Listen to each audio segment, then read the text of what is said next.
Hi guys, welcome back to my channel. I know it's been a little while since I have posted, but I have had a pretty busy life these past few months. I recently moved in with my boyfriend and we were doing apartment things and getting that settled, which takes some time. And I recently got a new job, so been doing that. YouTube's kind of been on the side, but I'm really excited about this video. I haven't done one of these monster makeup tutorials in a little while, so I wanted to get back into it. Anyway, I hope you guys enjoy this video.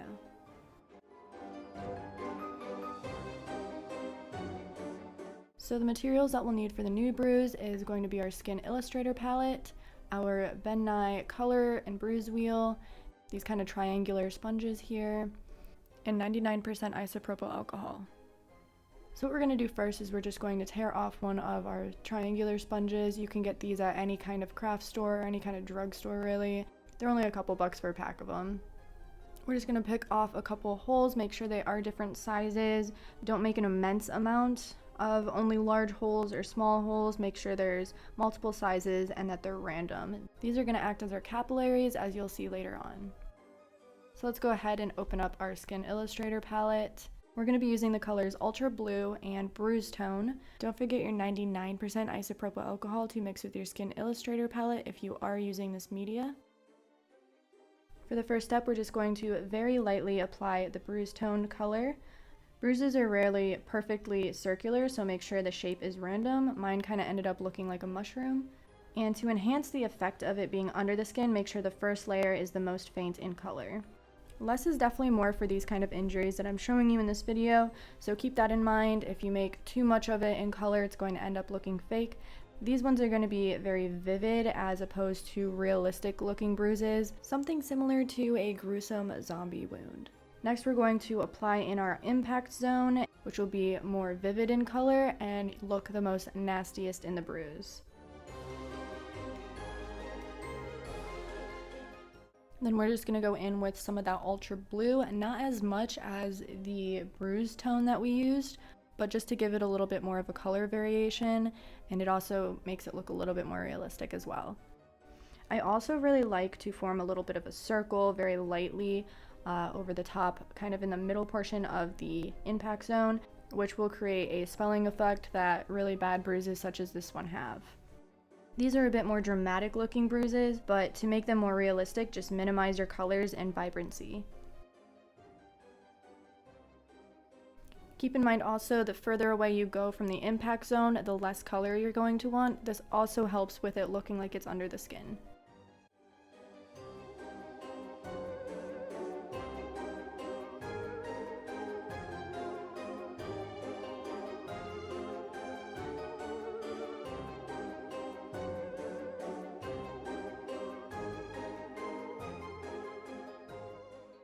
You can also go in with a Q-tip with some alcohol on it just to diminish some of those edges, make them look a little bit smoother. Again, I know I'm repeating myself, but to make it look like it's under the skin.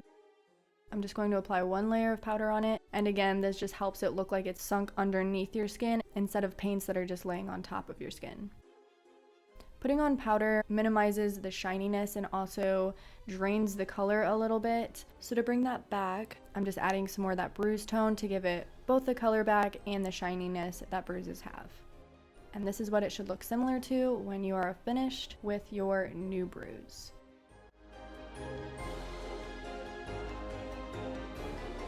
Alright, so next up is our healing bruise. We're going to go in with our prime yellow and green colors. We're going to be using a lot more yellow than green, but we definitely want to make sure that both the colors stand up strong against one another.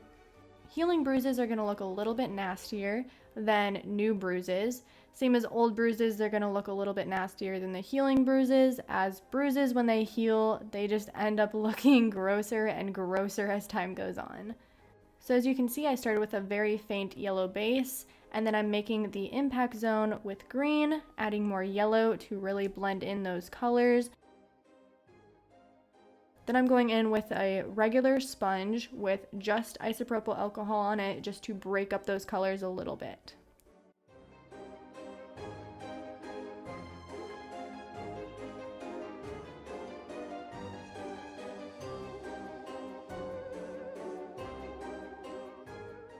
Next, since it is a healing bruise, you will see some of that purple bruise tone as well as our ultra blue color.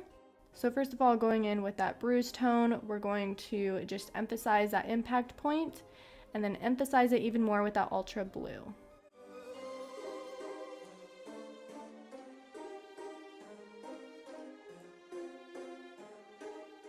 Again, make sure you put that swelling effect in the middle of your impact zone. Just to create the swelling effect, it's going to make it look more 3D at the end of your makeup.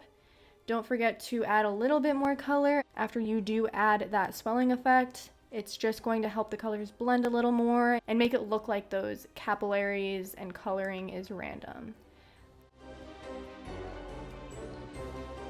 Going in with one layer of powder again and then blending out the edges. Again, just make it look like it's under the skin. These are basically just the same steps as you will use with every stage of this bruise technique. Just like I said before, with a little bit different colorings.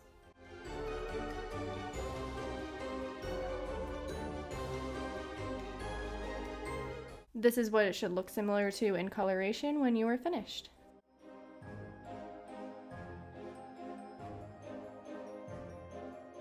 Finally, making that old bruise. So with the old bruise, we'll mostly be using just the ultra yellow and green tones. So just like we did with the healing bruise, we're going to add one layer of that faint yellow color and making the impact zone stand out with that green color.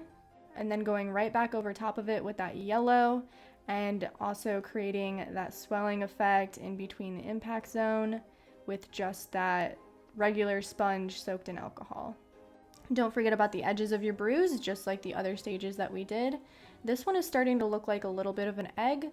But I can remember some days that I've definitely had bruises that I could tell, kind of like clouds, that I could just like imagine what they looked like instead of just a bruise.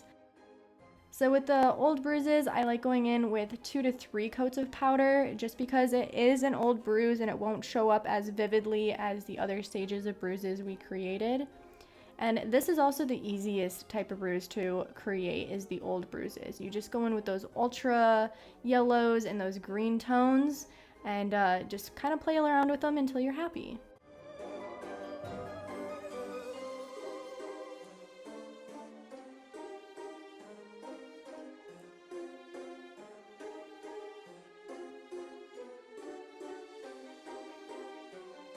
So now we're going to do a product comparison. I'm going to compare the old bruise that we did with the isopropyl alcohol Skin Illustrator palette and this Ben Nye color bruise wheel. So really what I'm just doing is creating a new bruise and just doing the same exact steps as we did with the Skin Illustrator palette. So you can really see how the bruise wheel really kind of looks like it sits on top of your skin versus the Skin Illustrator palette that looks like it's under your skin.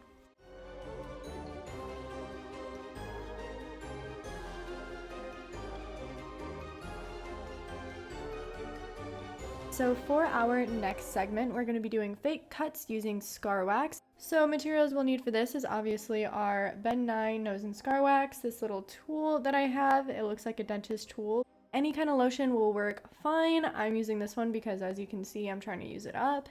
Vaseline can also be a replacement for lotion. Finally, our Ben Nye bruise wheel. And of course, powder, like we've been doing with our bruises. So again, liquid latex, you will be seeing that later in the video, just not now. So I'm going to be lotioning up my hands pretty generously, and then also lotioning up the side of my tool that I'm going to be using.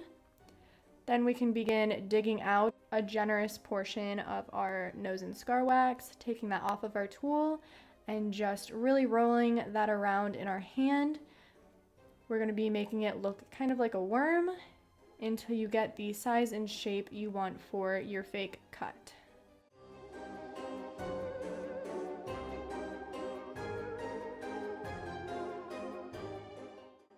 Then begin mapping out exactly where you want your cut to be, and with more lotion or Vaseline on your finger, really pushing that down into your arm.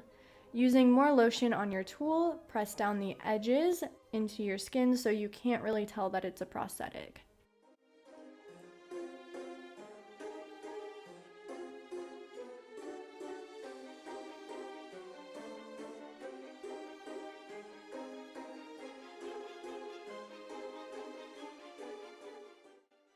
You really want to play around with the edges a lot and pay very close attention because the edges are going to make or break the realism of your makeup.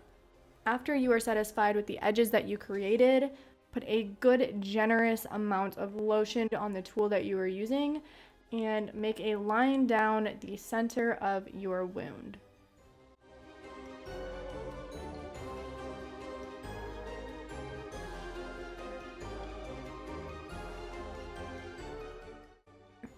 Going in with the brightest color of red on our Ben Nye bruise wheel, we're going to go inside the fake cut. Don't forget about the edges inside of what would be your skin. So with the scrapes, what I really like to use the most is a stippling sponge. I don't have one or that I can find right now. As I said before, I just moved into my apartment and it's probably packed away in boxes still. So I'm just going in with the tool that I have now and just very gently dragging that color over my skin. Some strokes a little heavier than others, some lighter than others. With scrapes, I like to create a little backstory. So with these, I was thinking more of going through the woods and accidentally scraping your arm against a tree trunk.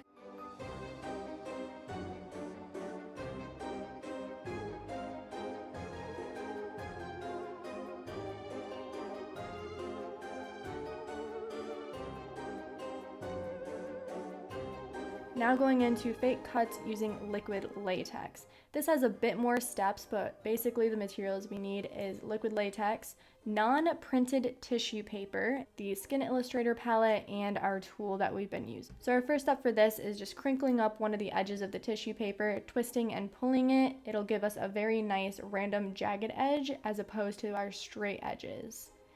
Then just go ahead and tear off 2 pieces of that tissue paper about the length of the fake wound that you want. Go ahead and pour some of your latex and use the tool to just generally map where you want those tissue paper pieces to lay. The tissue paper pieces are going to act as the prosthetics to what will be our fake skin. And then go ahead and place down your edges. Be sure to make the edges as thin with liquid latex as you possibly can, and make sure that the inside edges are kept open.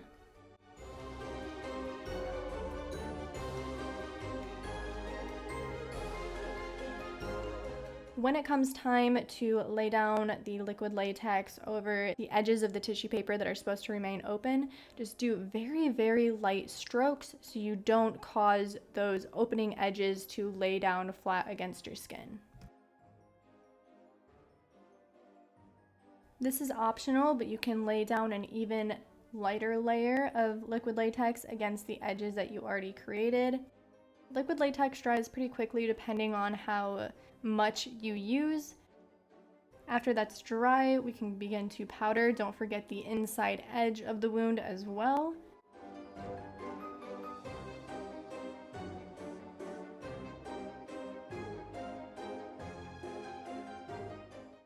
And then you can go ahead and open that edge a little bit more to form fit the kind of wound that you're thinking of creating. Next, we're just going to add a couple latex droplets, and I'll explain this a little bit later of why we're doing this. Let that dry as well. And with deeper gashes like we are creating here, I really like to use 2 different forms of red. So for here, we're going to be using a prime red and aged blood. So the prime red is more of a lighter, more fresh red, and then aged blood is just like it says, that darker, already dried kind of feel. So after the first layer of the prime red dries, we can go in with our aged blood and then just very lightly dotting around. This is just going to give your wound some depth, shadows, and highlights that just kind of happen more naturally. I'll be making a full video on how to hide edges, so I'll go more into detail with that in the future video. For this video though, just keep in mind that you want the least amount of product on the edges of your prosthetic. These latex droplets are representing the fatty tissue or the muscle that might be poking out with really deep gashes. I mean, you can get really gruesome with some of these if you really want to, and just have some fun with it. I'll also be listing in the description the pros and cons of each media that you see me using in this video. That is all I have for you in this video. Thank you all so much for watching, and if you have any questions, please don't hesitate to comment below or contact me via Instagram, which is listed in the description below. Also, it is where you can find other SFX looks as well as body paints I've done off of YouTube. We also just hit 4.k fans on my live streams. Shout out to my Dark Hippie Horde, love you guys. Please feel free to join us, and if you do, let me know you're from YouTube. This can also be found in the description as well if you're interested. I'd love to get to know you guys more. With that said, have a wonderful rest of your day or night, and I'll see you all in the next video.